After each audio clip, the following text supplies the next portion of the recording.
I hiked the woods that spread out behind my town the way other people walk sidewalks. The trail started near the last row of houses and fade into old logging paths that never made it onto maps. I know where the ground dips, where the creek swells after rain, where the trees thin enough to see the glow of town lights. I go out there late because the woods feel honest at night. No traffic noise, no people, just the steady work of walking and breathing. Sometimes I stay out long enough to watch the sky pale and the sun rise through branches. That night started like many others. Cool air, dry leaves underfoot, a moon thin enough to keep the woods dark but not blind. I followed a path I knew well for the first hour, then turned off toward an area I rarely entered. It was farther from the river and closer to an abandoned quarry. The land there slopes and twists. The trails are less defined, more like habits than paths. I went that way because I wanted the long loop back toward town and because I had time. Around midnight, the woods settled into a stillness that felt heavier than usual. No insects, no wind. The trees stood rigid. My footsteps sounded too loud, so I slowed. I remember thinking how deep the silence felt, like pressure in my ears. I stopped once to listen and heard nothing beyond my own pulse. That alone was strange, but not enough to worry me. Quiet happens. I smelled smoke before I saw anything.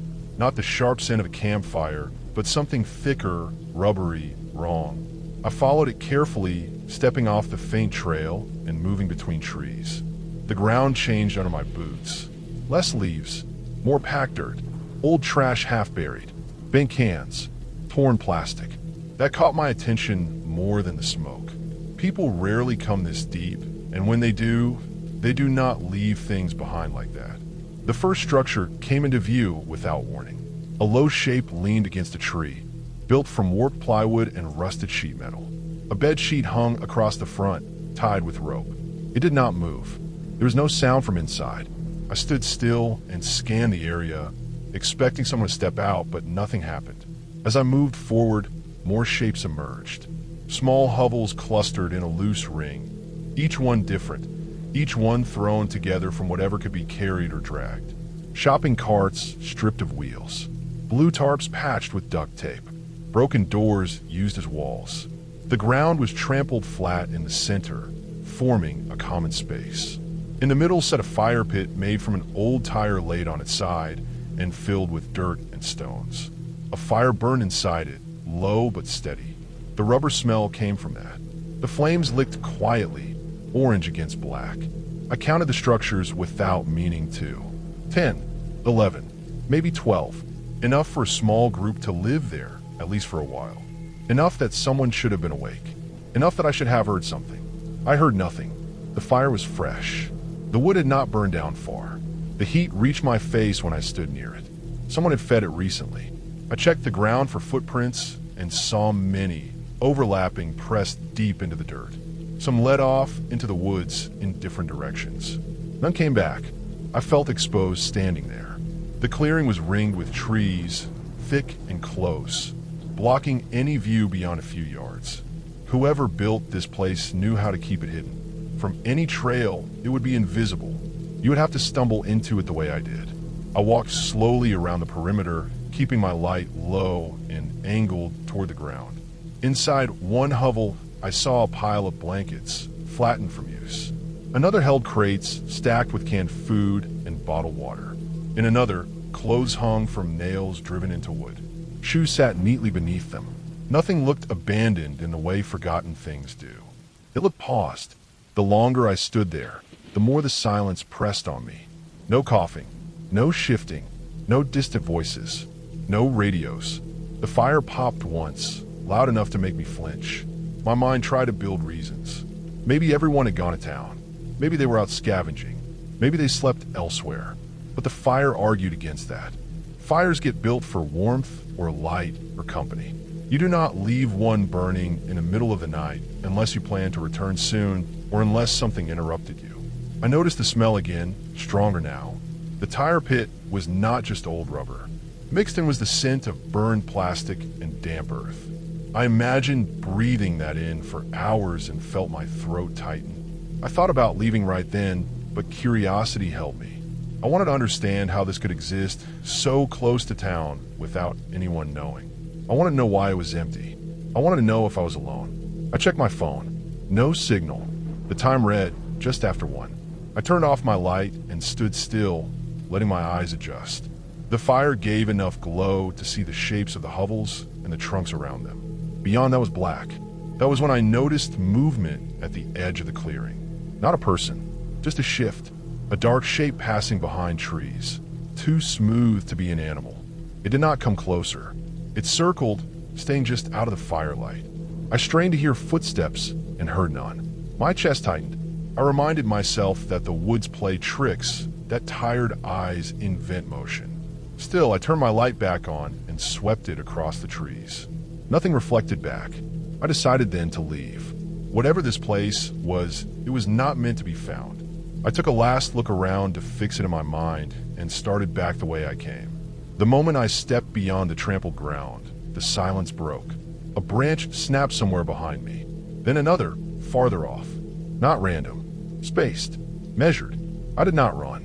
Running makes noise and mistakes. I walked fast, keeping my light ahead of me, following my own footprints back through the mess of trash and leaves. The snapping continued, always behind me, never close enough to see. I did not turn around again. After a few minutes, the sound stopped. The woods went quiet again. I did not slow down until I reached a familiar trail. When I did, my legs shook enough that I had to sit on a fallen log. I stayed there a long time, listening. Nothing followed me out. I went home before sunrise. I did not sleep. In the morning, I looked up what I could about the land near the quarry.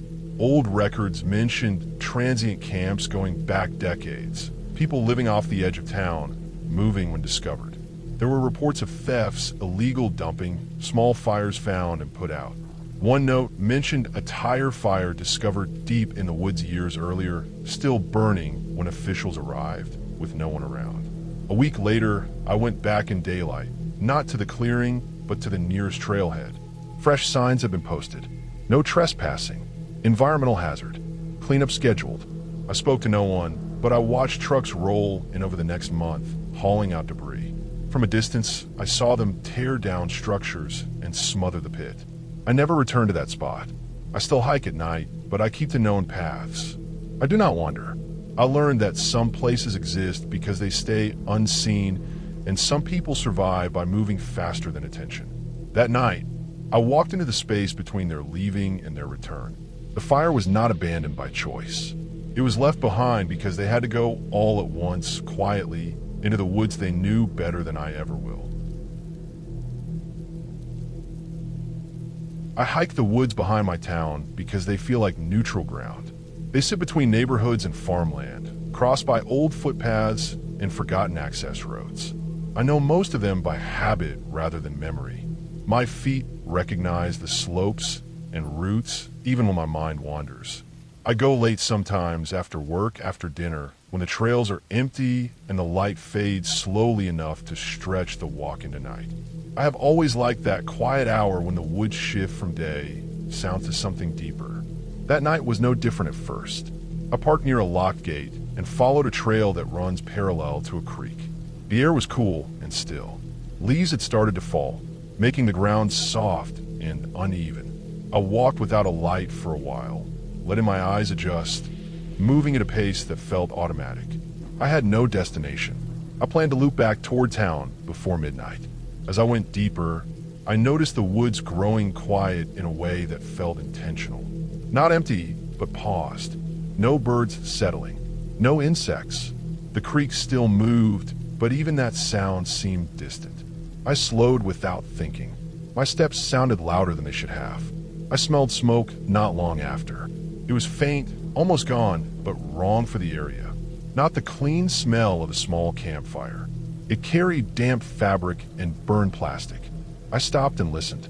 Nothing moved. The smell lingered long enough to tell me it was close.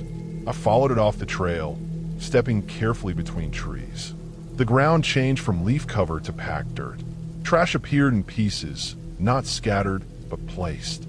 A crushed water bottle tucked against a log. A torn backpack strap. A flattened cardboard box used as ground cover. I had seen signs like that before, though never this deep. The clearing opened slowly, as if the woods did not want to give it away all at once.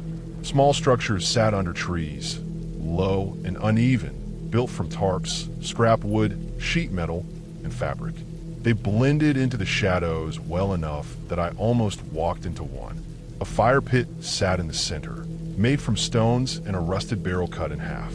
The fire inside was still burning, low and steady, the coals glowing red. The space could have held a dozen people. There were sleeping areas, storage piles, places clearly shaped by use. Shoes lined up under a tarp. Empty food cans stacked neatly. A shopping cart filled with bundled clothes. Everything looked lived in. Nothing looked abandoned. What struck me hardest was the timing. It was late. The fire was fresh. The camp was active, yet there was no one there. The quiet pressed down on me. I stood still and listened, trying to place any sound that did not belong to me or the fire. I heard nothing. No coughing, no shifting weight, no whisper of fabric. The woods around the clearing stood motionless. I felt watched, not in a dramatic way, but in the practical sense that someone could be nearby, paying attention. The camp had not emptied itself by chance. People do not leave a burning fire and walk away unless they expect a return or unless they need to disappear fast. I backed away a few steps, then stopped. The ground beyond the clearing showed signs of movement. Pressed leaves, bent grass, narrow paths leading away in multiple directions. Not trails, but escape routes. They led into thicker brush, places hard to follow unless you knew them well. Understanding settled in slowly, heavy, and cold. This was a homeless camp, deep enough to avoid casual discovery, close enough to town to survive. The people who lived here knew the woods better than I did. When they heard someone approaching, they did what they always did. They left, quietly, quickly. They faded into the trees to avoid whoever might be coming. That whoever had been me. The fire was left burning because putting it out would have taken time and drawn attention. Smoke drifting upward would be less suspicious than figures moving in the dark. They had likely been watching me before I ever smelled the fire, listening to my steps on the leaves, deciding how much of a threat I was. The thought made my stomach tighten, not because they were there, but because of how easily they could have stayed unseen. I was standing in the center of their space, lit by their fire, while they were somewhere beyond the light, still and quiet, waiting. I turned slowly, scanning the tree line. The darkness between trunks looked deeper than it should have. I imagined shapes pressed against bark, breath held, eyes tracking my movement. I reminded myself that fear does not equal danger, but awareness does not erase the body's response. I took a step back, then another, retracing my path toward the trail. I did not rush. Sudden movement would make me look unpredictable. I kept my light off and moved by memory and feel. The firelight faded behind me, swallowed by trees. As I moved away, the woods did not follow. No footsteps, no sounds of pursuit. The silence remained complete. That, more than anything, confirmed my conclusion. They were hiding, not hunting. Staying still was safer than engaging. When I reached the trail, I did not stop. I kept walking until the ground felt familiar again, until the smell of smoke was gone, until the sounds of town crept back in faint layers. Only then did I slow down. In the days that followed, I thought about that camp often. I researched enough to understand the pattern. People living outdoors learn to vanish. They build camps that can empty in seconds. They leave fires burning because fear moves faster than caution. Law enforcement patrols, hostile landowners, and strangers make disappearance a survival skill. I also realized how easily the situation could have gone wrong. If I had approached louder, if I called out, if I had walked closer to the structures, fear on either side could have escalated into something permanent. I stopped hiking at night for a while after that, not out of fear of the people who lived there, but out of respect for how close I had come to crossing an invisible boundary. Those woods were not empty. They were occupied by people who depended on staying unseen. Eventually, I returned to the trails, but with new awareness. I stay on marked paths. I leave if I smell smoke. I did not wander into clearings I did not expect. I understand now that silence can mean someone is hiding, not that no one is there. That night did not end with pursuit or violence or confrontation. It ended with me leaving a place I did not belong and others slowly returning to it after I was gone. The fear I felt came from realizing how fragile the balance was and how easily two different kinds of survival could collide in the dark. It happened during a summer camping trip when I was still young enough to trust adults completely and old enough to remember every detail clearly. My dad and I had driven out to a remote campground that sat beside a long, narrow lake. The place was quiet in a way that felt intentional, like it had been forgotten rather than preserved. There were only a few other sites, all spaced far apart, and by late afternoon most of them were empty. The air was warm but not heavy, and the light had started to soften into that gold-blue mix that comes just before dusk. We had been there for a couple of days already, long enough to get comfortable with the area. During the day, the lake looked calm and harmless, reflecting trees and sky like glass. At night, it turned dark and unreadable. My dad liked to explore, and I followed him everywhere. There was a rough trail that ran along the edge of the lake and then cut into the forest. It was not marked, not maintained, just a path made by people walking it enough times. If you followed it far enough, it led to a waterfall tucked into a rocky bend. We had heard about it from someone else at the campground, and that afternoon, we decided to go find it. We left in the early evening, thinking we had plenty of time. The forest beside the lake was dense, but open enough to move through without trouble. The ground was soft with needles and old leaves. The lake stayed visible through gaps in the trees, a dull strip of silver as the sun lowered. The trail faded in and out, sometimes clear, sometimes just a suggestion. We were used to moving like that, stepping over roots, ducking branches, pushing through brush when needed. Not far in, we came across something that did not fit. Off to one side of the trail was a slash pile, the kind made from leftover branches and cut wood. It looked old, gray and settled, like it had been there for years. What stopped us was what sat on top of it. A small shoe, a child's shoe, faded and dirty, placed carefully near the highest point of the pile. It was too small to belong to anyone camping nearby, and too intact to have been dropped long ago and forgotten. It looked deliberate. We stood there longer than we should have, staring at it, trying to make sense of why it was there. My dad eventually shrugged it off, suggesting it might have fallen from someone's pack or been dragged there by an animal. That explanation did not sit right with me, but I trusted him enough to move on. As we went farther, the forest grew quieter.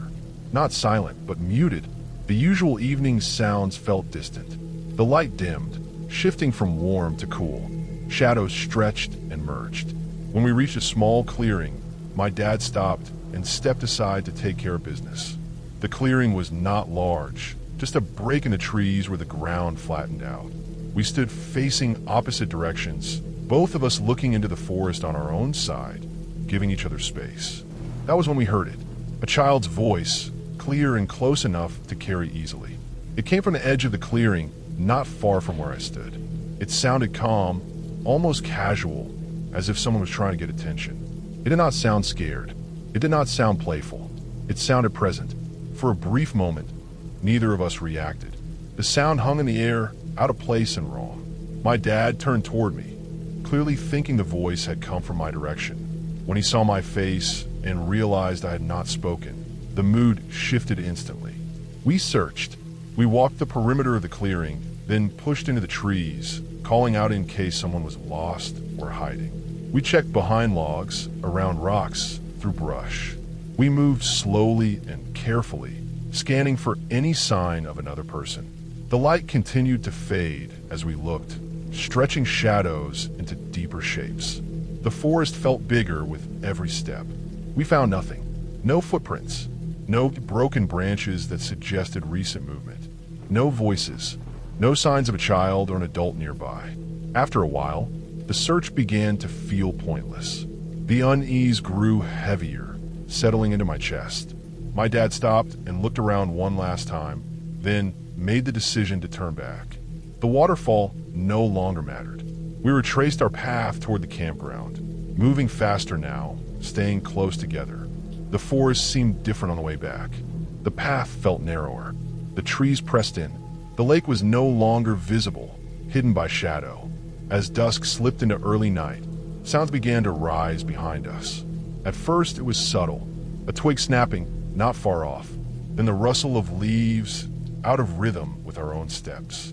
Bushes shifted in ways that suggested something large enough to move them. The sound stayed just far enough back to remain unseen, but close enough to follow. We did not run. Running would have made noise, invited panic. We walked with purpose, keeping our pace steady, listening hard. Every sound behind us matched our movement, stopping when we stopped, starting when we started. It felt intentional. My heart pounded so hard I could feel it in my ears. I kept expecting to see someone step into view, to have an explanation finally appear. Nothing did. The forest remained empty in front of us and alive behind us. When the campground lights finally came into view, the sound stopped. The forest fell quiet again, as if whatever had been following us had reached a boundary it would not cross. We did not look back. We walked straight to our site and stayed there for the rest of the night, close to the fire, listening to the lake and the trees. We left the next morning. Years later, I have thought about that evening often. I have tried to understand it in ways that make sense. The shoe could have been left behind by a family who camped there before, placed on the pile by someone cleaning up. The voice could have been a trick of sound, carried strangely through the trees, or a distant camper calling out, distorted by terrain.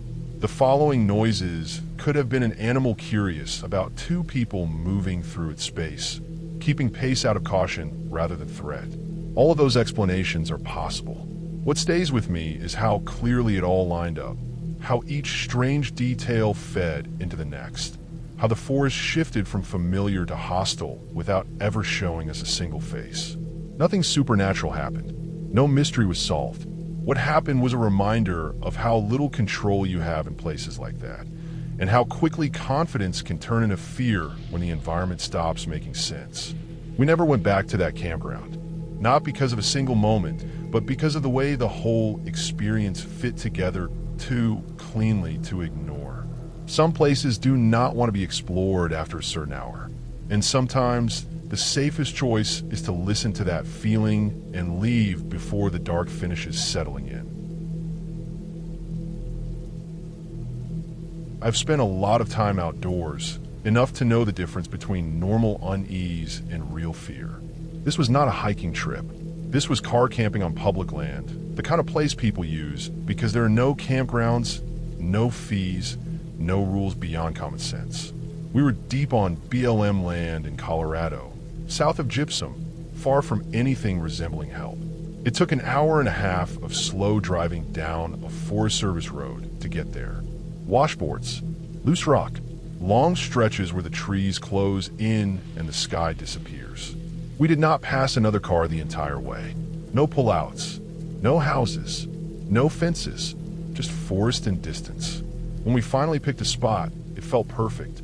Flat ground, a clearing just big enough for tents, a fire ring someone had made long before us. The road bent away from the site, and the trees formed a natural wall. You could still hear cars if one came down the road, though. Sound carried out there. Headlights would cut through the trees long before a vehicle arrived. That detail mattered later. We had 3 cars and 8 people. We parked them in a loose line about 30 yards from where we planned to sleep. Close enough to reach easily, far enough that exhaust and headlights would not be an issue. We set up tents, unloaded coolers, and built a fire. The mood was light. We cooked, ate, cleaned up. The sun sank behind the ridgeline, and the air cooled fast. The woods took on that sharp evening smell, pine and dust and cold metal. Nothing fell off, not even a little. As it got dark, we decided to grab a few things from the cars before turning in. Headlamps went on. We walked back together, still relaxed, still joking in that loose way people do when they feel safe. The cars came into view, pale shapes under trees. The first thing I noticed was the sound. A faint hiss, barely audible, like wind leaking through a crack. I saw one of the front tires sagging, the rubber folded slightly at the bottom. I thought someone had driven over a sharp rock. That happens out there. Then I saw the second car. Same tire, same side, same sag. The third car sealed it. Front right tire on all three vehicles flat. The air shifted. The joking stopped. Everyone moved faster without meaning to. Lights focused on the tires. When I crouched down, the beam caught the cut. Clean, straight, a shallow slice in the sidewall, placed high enough to ruin the tire, but low enough to bleed it slowly. The same cut on every car. It was quiet in a way that made my ears ring. No engine sounds, no footsteps, no voices from anywhere beyond us. At first, my brain tried to keep things normal. A bad coincidence. Road debris. Something sharp dragged across all three tires. That idea collapsed the second I saw how identical the damage was. Same angle, same spot. Someone had knelt next to each car and done it on purpose. The realization hit everyone at once. I could see it in how people moved, how heads turned toward the trees, how shoulders pulled tight. Panic does not always look loud. Sometimes it looks like silence and shaking hands and wide eyes scanning darkness. The cars had been parked there the whole time. We had been at the fire. No one had gone back alone. No one had heard a thing. That meant someone had walked into our camp, cut three tires, and walked away without making noise. Or they had watched us first, waited for the moment when the fire mass sound, then moved fast. Either way, they knew we were there. The distance hit me next. 30 yards. That was nothing. Someone could cross that in seconds. Someone could be standing at the tree line right then, watching the lights sweep over the cars, watching us realize what had been done. My stomach twisted hard enough to make me feel sick.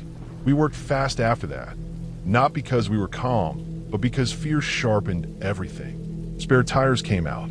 Jacks went under frames. One person stayed upright, scanning the woods, turning slowly, light moving in controlled arcs. The rest of us focused on hands and tools and bolts. The hissing stopped as the last of the air escaped, leaving an awful final sigh. Every sound felt loud. Metal clicking, rubber shifting, gravel crunching. I kept expecting another noise layered on top of it. Something approaching, something close. It never came. The donuts went on one by one. It felt unreal that it was possible, that we were doing this, that the solution was as simple as changing tires. But nothing about the situation felt solved. We were still deep in the woods. We were still stuck with limited speed and no cell service. And whoever had done it could still be out there. When the last car was ready, we packed without organization. Tents stayed where they were. Chairs tipped over. Coolers shut half full. The fire was kicked out with dirt until it smoked and died. No one wanted a flame drawing attention. We drove out in a tight line, headlights cutting tunnels through the trees. The road felt longer on the way back, every bend tense, every shadow suspicious. I watched the rearview mirror constantly, half expecting to see lights appear behind us. Nothing did. When we reached pavement, the relief was physical. My hands cramped on the steering wheel as adrenaline drained. Phones came back to life. Calls were made. Coordinates were shared. Details were given. There was not much anyone could do, and we knew that even as we spoke. Later, in daylight, the explanation settled into place with ugly clarity. This was not an accident. It was not kids. It was not an animal. It was someone with a blade, time, and intent. They chose the same tire on each car because it disabled us without making immediate noise. They cut the sidewall so repairs would be impossible. They did it while we were distracted. They left without being seen or heard. The most likely reason was control. Someone did not want us there, or someone wanted to see what we would do, or someone wanted us stranded. I have replayed the timing countless times. The moment they would have approached, the angle they would have crouched, the fact that they could hear us talking, laughing, unaware, the fact that they were close enough to smell our food and see our firelight on the trees. Nothing else has ever made me feel that exposed. I still camp. I still love remote places, but I no longer assume distance means safety. I know now that being far from people also means being far from help, and that silence can hide movement just as easily as it hides peace. What happened out there was simple, human, and deliberate. That is what makes it stay with me. Someone was there with us that night, close enough to reach out and touch our lives, and they chose to remind us how thin the line is between comfort and fear. When I was younger and dumber, going to college in the North Georgia mountains, night hiking felt normal. My friends and I did it all the time. The trails near campus were familiar, well-worn, and close enough to town that they felt safe even after dark. I learned their curves, their slopes, the way the ground dipped where rain collected. I got comfortable out there, maybe too comfortable. I stopped treating the woods with the caution they deserve at night. That confidence mattered more than I realized. One night, the moon was full and bright enough to wash the world in a pale blue glow. The weather was perfect, cool, dry still. The kind of night where sound carries and shapes stand out sharp against the dark. I was slightly stoned, relaxed, and restless in that way that makes solitude feel like an adventure instead of a risk. I like doing things alone. I like the quiet focus of it. I like feeling capable. I grabbed a flashlight out of habit, though I did not think I would need it, and drove to a small trailhead not far from campus. This was not a park with rangers or gates, just a rural trail system tucked into the hills. I picked an easy loop, mostly flat, maybe a mile total, something I could walk without thinking. There were no cell phones then, no GPS, no easy way to call for help. At the time, that felt normal. It did not cross my mind as a problem. From the moment I stepped onto the trail, the night felt beautiful. The moonlight was strong enough that I could see everything without turning the flashlight on. Trees cast soft shadows. The path glowed faintly, silver and blue. Leaves shimmered. I moved quietly, my boots barely making noise on the dirt. The air smelled clean, damp earth and pine. I remember smiling to myself, thinking how lucky I was to be there, alone, in that calm. For a while, I forgot the world beyond the trail. My thoughts slowed. My body settled into the rhythm of walking. I felt grounded and present in a way that was rare back then. Then something shifted. It was subtle at first, just a tightening in my chest, a sense that my awareness had sharpened without my permission. I slowed down, not because I heard anything, but because my body told me to. The woods felt different. Not threatening, exactly, but attentive, as if something had changed just outside my vision. Almost immediately after that feeling hit, I heard a sound. It was a man's voice coming from somewhere ahead of me, off to the right side of the trail. Not close, but not far either. Deep enough to carry, raw enough to cut through everything else. He was crying, not quietly, not softly. It was full-bodied sobbing, the kind that pulls air deep into the chest and lets it spill out broken and uneven. The sound echoed through the trees, warped slightly by distance and terrain. Under the sobs was something else, a babbling quality. Sounds that did not form words, just noise shaped by a human mouth. There was a high edge to it too, a strained pitch like a scream being held back, stretched thin and never released. My first instinct surprised me. I wanted to help. That part of me kicked in automatically, the part that always does when someone sounds hurt. My brain tried to make sense of it. Someone lost, someone injured, someone having the worst night of their life. But my body reacted faster than my thoughts. My stomach dropped hard, like I had missed a step on stairs that were not there. My throat went tight. My skin prickled. It felt like the start of a panic attack without the rush, just dry fear spreading through my chest and limbs. My mouth opened, ready to call out, and then nothing came. It was like my voice had been shut off, not by choice, but by instinct. Every part of me knew something was wrong. The crying did not sound normal. It was too constant, too uncontrolled, as if it had been going on for a long time already. There was no pause, no pattern of breath that suggested exhaustion. Just endless grief pouring out, mixed with sounds that felt unfiltered and raw. Less like a man reacting to something and more like a person unraveling in place. I stood still, barely breathing, listening. The sound did not move. It did not get closer. It did not drift away. It stayed fixed somewhere in the woods, as if the source was rooted there. I understood then, with a clarity that scared me, that if he realized I was there, nothing good would come of it. Not because he was crying, but because of how it felt. Because of the certainty settling into my bones that this was not a situation I could help, and that being noticed would put me in danger. I turned around. I did not run. Running felt impossible. I moved slowly, carefully, placing each step with intent. The trail I had walked easily minutes earlier now felt fragile, like one mistake could shatter everything. My hearing tunneled until the crying filled my head. I could still sense the woods around me, but the sound pulled all my focus like gravity. I was hyper-aware of my body, the weight of my boots, the swing of my arms, the risk of brushing against a branch. Every small noise felt catastrophic. I imagined the sound of snapping would triggering a response. I imagined the crying stopping, then changing, turning sharp and angry, turning toward me. I did not look back. As I moved farther away, the sound began to fade. Slowly, unevenly, it thinned until it felt like it was coming from memory instead of air. I did not feel relief when it disappeared. I felt exposed, like I had just slipped past something that had not noticed me yet. When I finally saw the faint outline of my car through the trees, my legs felt weak. I moved faster then, driven by pure adrenaline. I half expected someone to burst out of the woods, to grab me before I reached the door.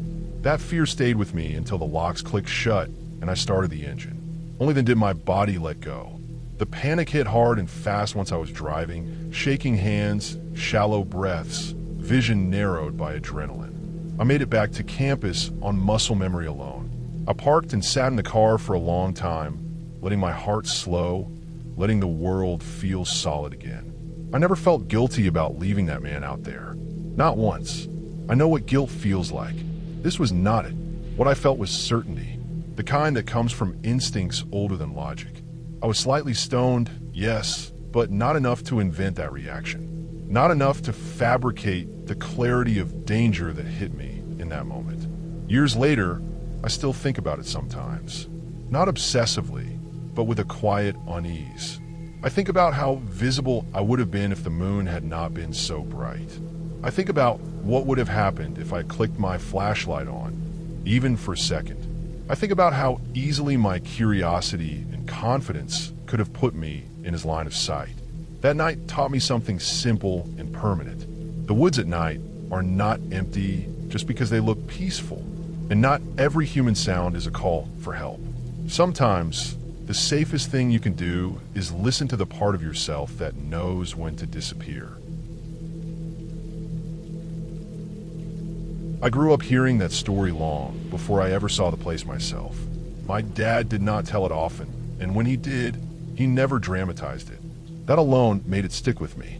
He was not the type to invent fear where there was none. He spent his youth roaming the Scottish Highlands, walking routes that were barely paths, crossing ground that punished mistakes.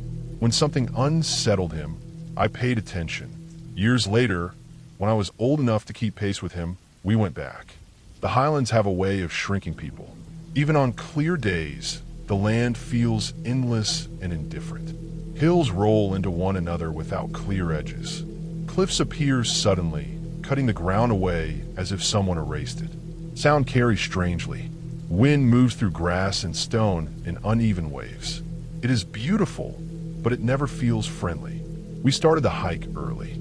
The sky was pale and high, clouds stretched thin like gauze.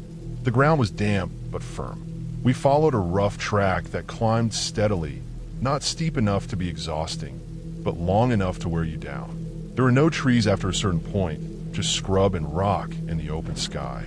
The higher we went, the quieter it became. No roads, no engines, just wind and the sound of our boots. As we walked, my dad pointed out landmarks he remembered from decades earlier. A bend in the land, a cluster of stones, a ridge where the wind always hit harder. He moved with the ease of someone returning to familiar ground, but I noticed he stayed alert. His eyes scanned the terrain more than the view. When we reached the cliff edge, the land fell away in a clean drop. Below us was nothing but air and distant rock. The valley spread wide and empty. The wind there was constant, strong enough to lean into. We stood back from the edge and took it in. That was when he stopped. A few yards from the drop, half hidden by grass and stone, sat a refrigerator. It was old, boxy, white once, but now stained gray and brown from years of weather. Rust crept along the seams. The door hung, slightly open, tilted at an angle that made my stomach tighten. It was wedged against rocks as if it had slid and caught there, not quite making it over the edge. I stared at it, trying to place it in the landscape. It did not belong, not just because it was trash in a wild place, but because of the effort required to get it there. This was not roadside dumping. This was miles from the nearest access point, over rough ground that fought every step. My dad did not move closer. He stood where he was and looked at it with an expression I had never seen on his face. Not fear exactly, something heavier. He told me then that this was not the first time he had seen one like it. When he was younger, hiking these same routes, he had come across a fridge dumped in the woods, far from any track. That wouldn't have been closed. It had no markings, no explanation. At the time, he had not touched it. He had only stood there, uneasy, wondering who would drag something like that so far from anywhere. Later, he learned why fridges like that were dangerous. Old models locked from the outside. Once shut, they could not be opened from within. In the mid-20th century, people dumped them without thinking. Children found them while playing. Curious, small enough to climb inside, unable to get out. It happened often enough that laws were changed and designs were altered. Handles were removed. Doors were redesigned. It was a quiet problem that left loud consequences. Standing there on that cliff, looking at the rusted shell, all of that pressed into my mind at once. Even if this fridge was not the same one my dad had seen before, even if it was just another dumped appliance that happened to look similar, the question stayed the same. Who would go to the trouble of hauling it up here? And how? This was not a place you reached by accident. You did not drive here. You did not stumble upon it while out for a walk. Bringing a fridge here would take planning, strength, time, multiple people, most likely, or repeated trips, dragging it inch by inch across ground that resisted every movement. And for what reason? We walked closer, carefully. The ground near the cliff was uneven, loose in places. The fridge smelled faintly of damp metal and old insulation. The interior was empty. No shelves, no wires, just rust and shadow. The door creaked slightly in the wind, a dry sound that made me flinch. I imagined the journey it took to get there. Someone deciding to get rid of it without paying disposal fees. Someone with access to a vehicle, unloading it miles away, then realizing it was not far enough. Someone who thought further meant safer. Someone who kept going until the land itself seemed like it would swallow the problem. The Highlands are full of places like that. Places that feel endless enough to hide anything. What scared me was not the fridge itself. It was the implication of effort. The reminder that people will go to extreme lengths to erase inconvenience. That the landscape we romanticize as untouched has absorbed decades of quiet dumping. Quiet mistakes, quiet tragedies. My dad explained that the fridge he remembered from the woods had been reported later, removed after someone else stumbled upon it and raised concern. No child had been found there, as far as he knew, but the knowledge of what could have happened never left him. Standing on that cliff, I felt the same weight settle into my chest. This fridge could have fallen over the edge at any time. Wind, erosion, a careless shove. It could have disappeared into the valley below, breaking apart, scattering pieces that would never be found. Its presence here was temporary, but the act that brought it was permanent. We did not touch it. We did not try to move it. We marked the location and reported it later, the same way my dad had done years before with the other one. That was all we could do. On the hike back, the landscape felt different. Still beautiful, still vast, but no longer abstract. Every hollow and ridge felt like it could hold something unseen. The idea that danger in these places does not always come from weather or missteps, but from the quiet decisions of people long gone, stayed with me. I understood then why the story had stayed with my dad all those years. It was not about fear in the moment. It was about the way understanding arrives after the fact, heavy and unavoidable. The fridge was just an object. The real horror was realizing how easily something meant for a kitchen could become a death trap in the wild, and how little thought it took for someone to leave it there. Even now, when I hike in remote places, I think about effort, about what it takes to move objects against the land. When I see something that should not be there, I do not ask if it is old or harmless. I ask how it arrived and what it cost to bring it. That question has never failed to unsettle me more than anything else. It happened on a warm night when the air felt thick and soft, the kind of night that tricks you into feeling safe.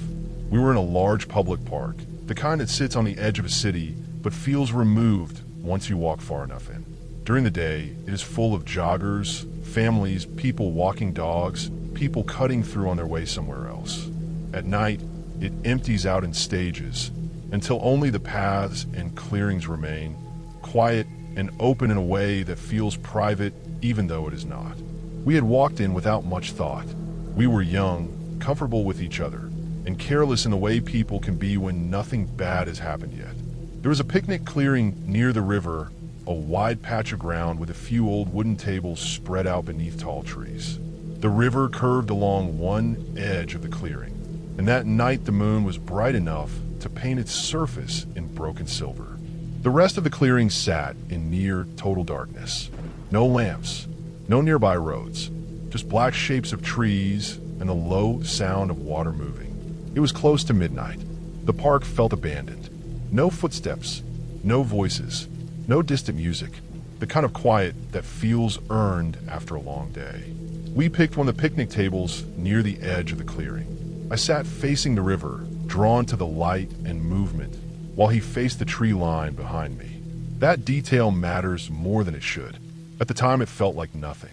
Later, it became the only reason we noticed anything at all. The night felt playful at first.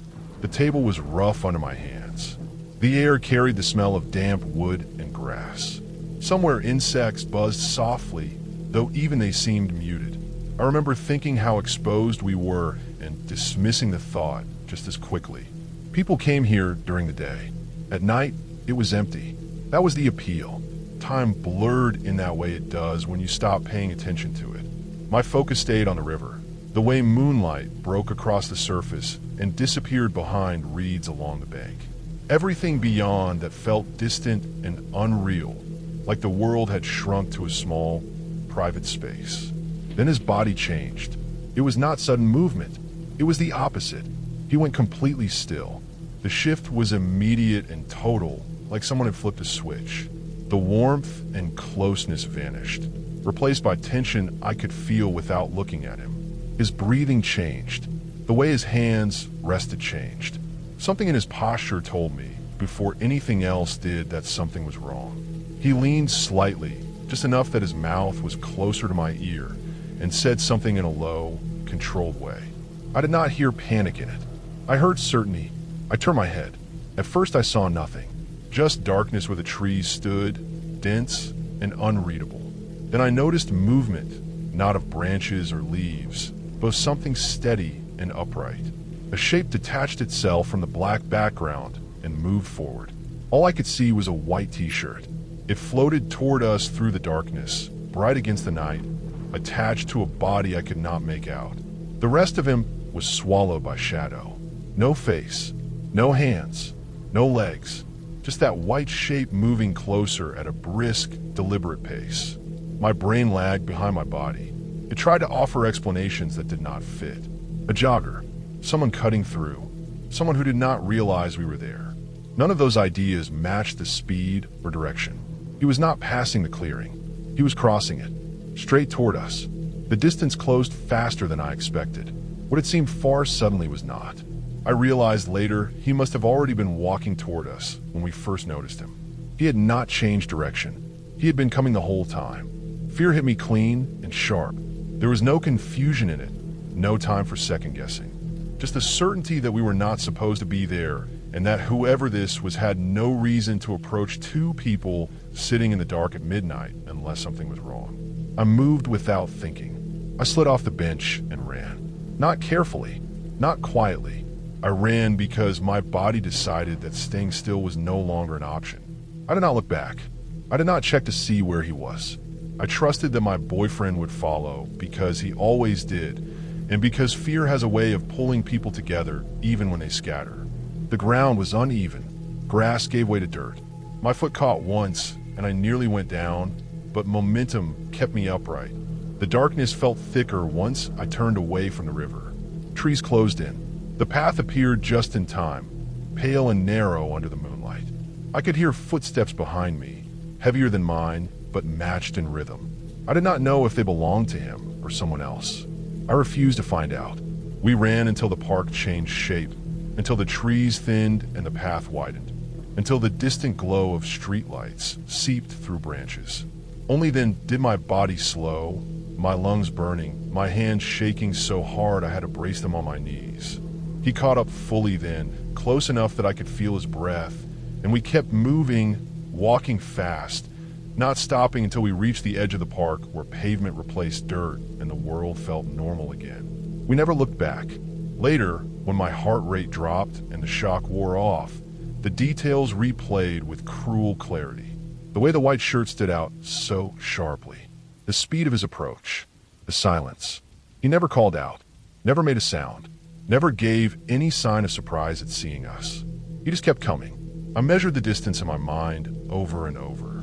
When I finally ran, he could not have been more than 25 feet away, close enough that if I had hesitated, if I had tried to be polite or curious or calm, he would have reached us before I moved. There are explanations that make sense on paper. A man out for a night walk, someone unaware of how threatening he appeared, someone who thought the clearing was empty and did not realize we were there until he was close. All of those are possible. None of them erase the fact that his approach triggered something deep and immediate in both of us at the same time. That reaction did not come from nowhere. It came from pattern recognition older than reason. Two people sitting exposed in the dark. One person approaching fast and silent. No witnesses. No escape if he chose to block the path. What scared me most was not what he did, but what he did not do. He did not slow down. He did not stop when we noticed him. He did not announce himself. He did not turn away. He closed the distance without hesitation. After that night, my relationship with places like that changed. Forests after dark stopped feeling romantic. Clearings stopped feeling private. I became aware of how easily public spaces turn isolated once the crowd leaves. How quickly familiar ground becomes vulnerable when light disappears. Nothing happened to us in a concrete sense. We were not chased. We were not followed out of the park. No hands grabbed us. No voices called after us. The danger existed only in the moment when we realized how close it already was. That is what stays with me. I still walk in parks. I still hike. I still love being outdoors. But I do not sit in the dark anymore pretending that isolation equals safety. I learned that night that the scariest encounters do not come with warning or drama. Sometimes they arrive as a white shape moving quickly through the trees, and the only reason you walk away is because you trusted the fear that told you to run. I planned the hike as a reset. Late October, shoulder season, fewer people, cool air that kept sweat low. The trail sat in a national forest I had visited years earlier, a loop that cut through ridge lines and dropped into a long valley before climbing back out.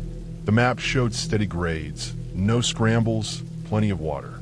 I parked before sunrise, locked the car, and checked my pack twice. Food for 2 days, filter, headlamp, extra socks, paper map sealed in plastic. Cell service was weak, but present on the ridges. I told myself that was enough. The first miles went the way hikes should. Leaves underfoot, the smell of damp soil, the sound of a creek sliding over stones. The trail was narrow but clear. Blazes marked trees at steady intervals. I kept an even pace, breathing through my nose, letting the forest settle my nerves.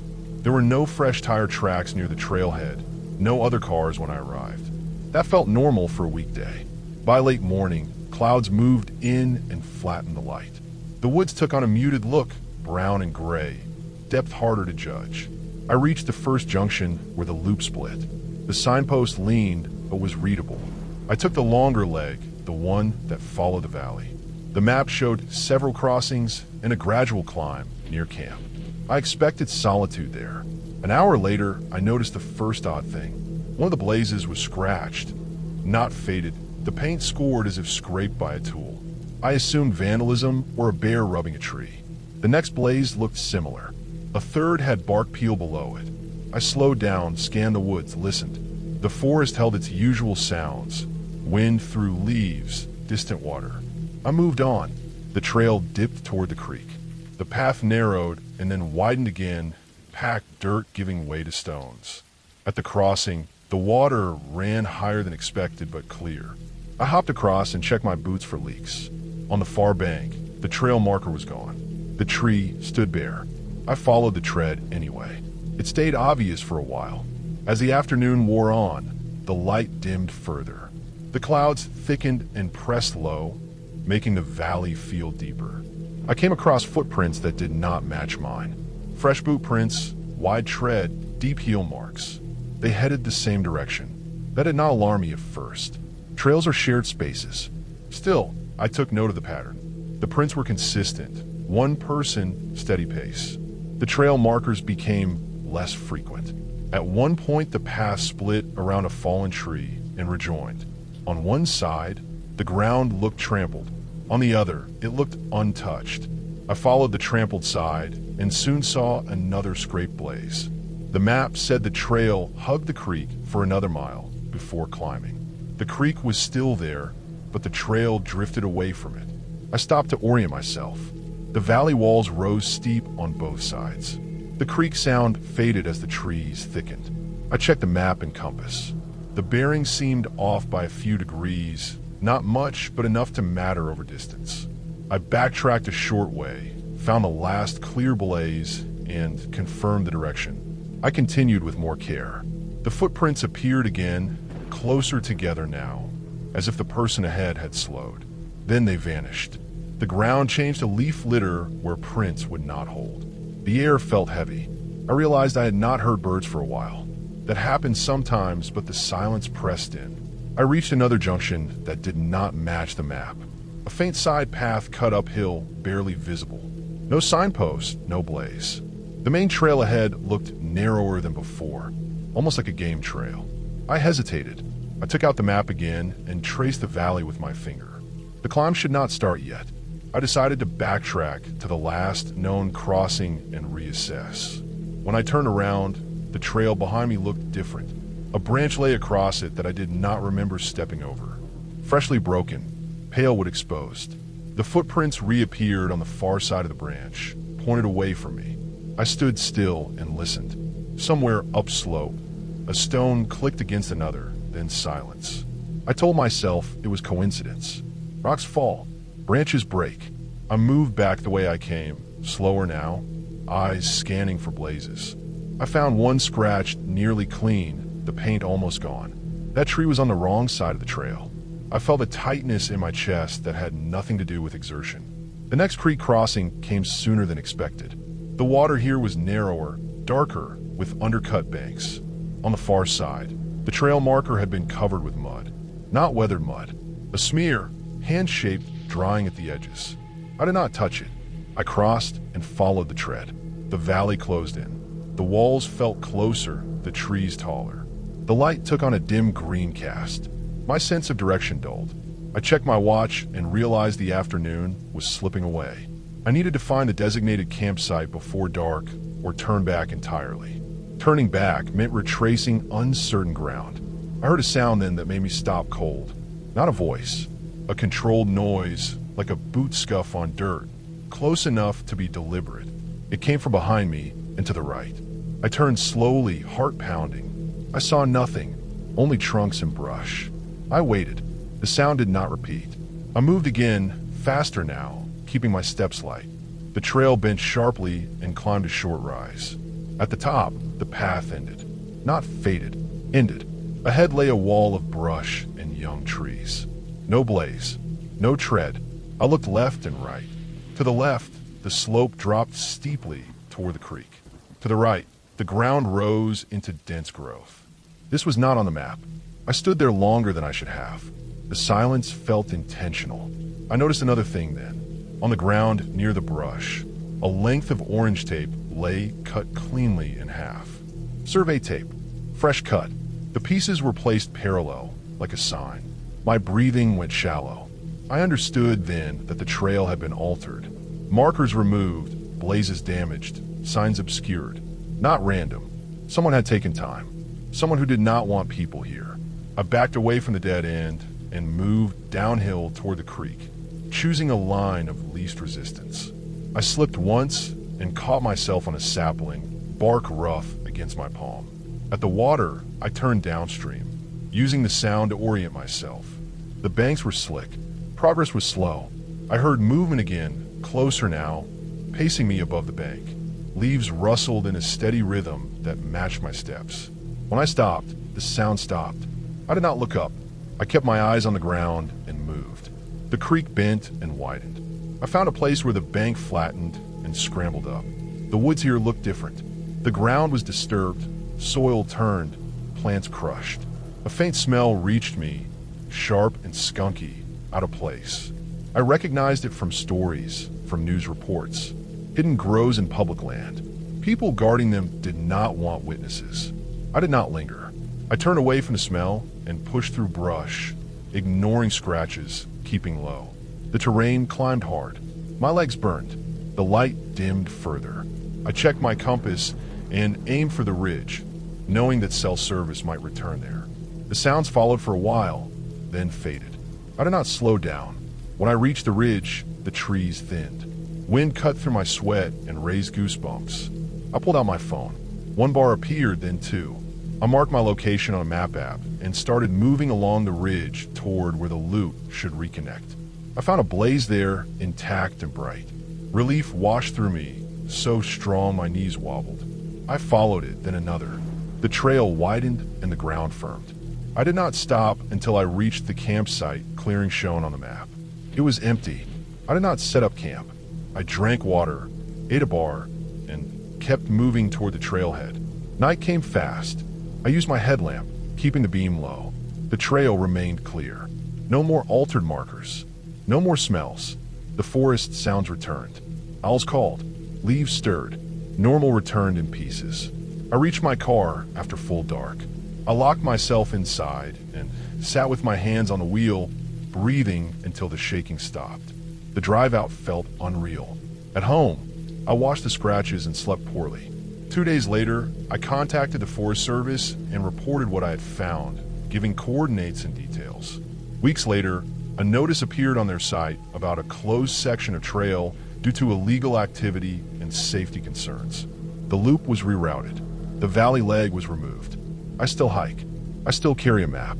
I trust trails less now. When a forest goes quiet in a way that feels wrong, I listen. When markers disappear, I turn around. What followed me that day was not a story or a shadow. It was a person protecting something they did not want seen, and I had walked straight into it. I set out for a solo hike in early November, aiming for a section of trail in the northern Appalachians I had been meaning to explore for years. The forest was quiet, cold, and empty, with the last leaves clinging to branches and frost glinting on the ground in the early light. I parked in a small pull-off at dawn, my breath visible in short clouds, and checked my pack.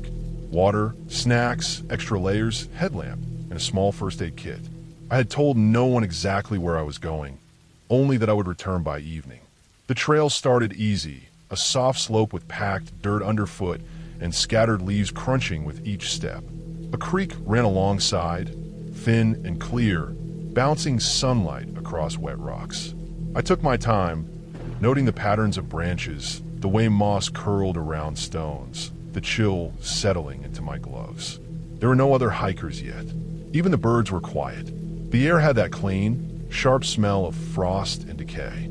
By mid-morning, the trail narrowed. Roots twisted across it, and small stones made footing uneven.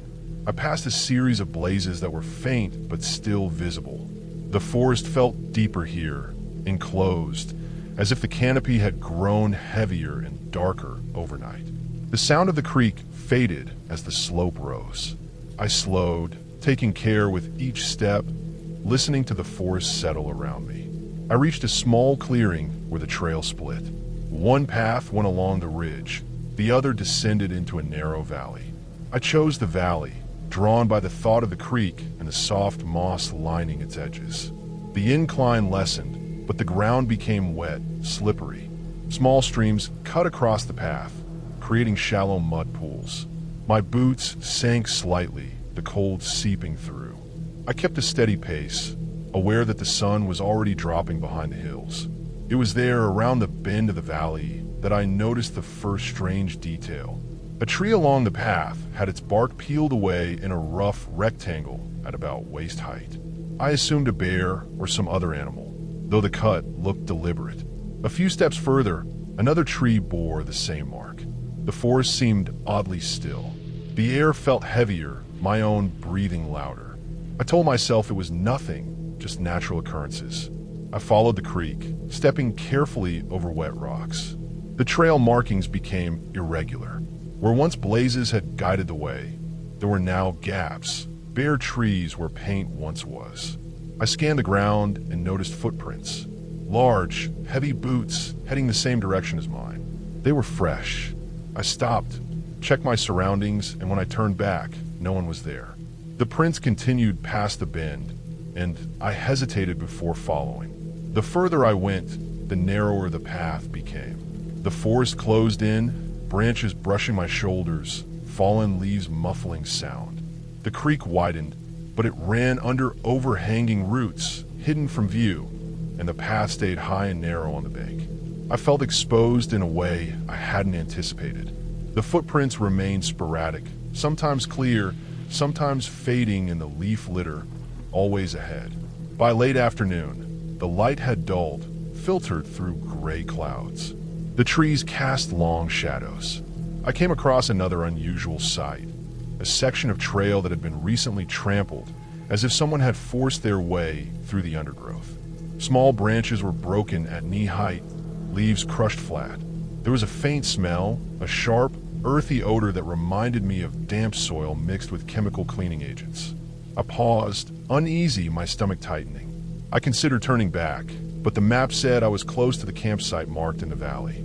I kept moving, tried to ignore the increasing sensation of being watched. The trail bent sharply, leading into a grove of thin, young trees that obscured sight lines. The footprints ended abruptly here. I scanned the area, the gray light making shapes blur into each other. I could hear the creek again, faintly, but no other movement. The forest felt compressed, as if the valley had grown narrower and higher. I noticed that some of the blazes I had relied on were gone entirely. A tree that had been marked only a week prior looked bare. My compass confirmed I was on course, but the trail underfoot had changed. It was softer, overgrown, no longer distinct. Panic rose slowly. I had been alone, careful, and now I had no clear path. I turned downhill toward the creek, reasoning that following it would lead me to a main trail. The ground was slick with frost and mud. My boots slipped, my hands scraping against bark and roots to keep balance. I stopped once, heart pounding, and listened. No animals, no wind. Just the creek moving under its banks, water hitting stone. Then, faint, deliberate snapping of twigs from above. I moved faster, keeping low and close to the bank. Each time I paused, the sound paused. It matched my pace. The forest seemed designed to disorient. I forced myself to focus on the creek, moving in the direction that made sense according to the map. The sounds followed intermittently, always from the upper slope. My adrenaline burned through the cold, sweat forming at my brow under the hood of my jacket. Finally, the creek bent, and I saw a clearer patch of ground where the trail resumed. The footprints were gone, the strange scraped trees absent. Relief washed over me. Though I did not slow, I followed the trail with caution, noting each blaze, each branch, each curve. The forest seemed normal again, alive with faint bird calls and rustling leaves. I reached the campsite as evening fell, the clearing illuminated with the last soft light. It was empty. I did not set up camp. I drank water, rested briefly, and began retracing the trail to the parking area. The return was uneventful, the trail well marked, familiar in a way it had not been on the way in. By the time I reached the car, night had fully settled. I sat inside, shaking, my breath fogging the windows, and waited until I felt steady enough to drive home. Days later, I read a notice from the Forest Service about illegal activity in that valley. Evidence had been found of people using the area for unpermitted cultivation, markers removed, paths altered, and clearings hidden from view. The section of trail was closed to the public while the investigation proceeded. It was exactly what I had encountered. Someone had been there, actively keeping people away, and I had passed through without seeing them. The experience stayed with me. A reminder that forests are not always safe in ways maps cannot predict. Trails can be changed, dangers can be human, and solitude can be deceptive. I still hike, but I double-check routes, consider possible human interference, and pay attention to anomalies. The day in that valley taught me to respect not just nature, but the unseen patterns of people moving quietly through it, guarding things they do not want others to find. I survived by paying attention, moving deliberately, and trusting my instincts when everything around me suggested the path I expected was no longer there.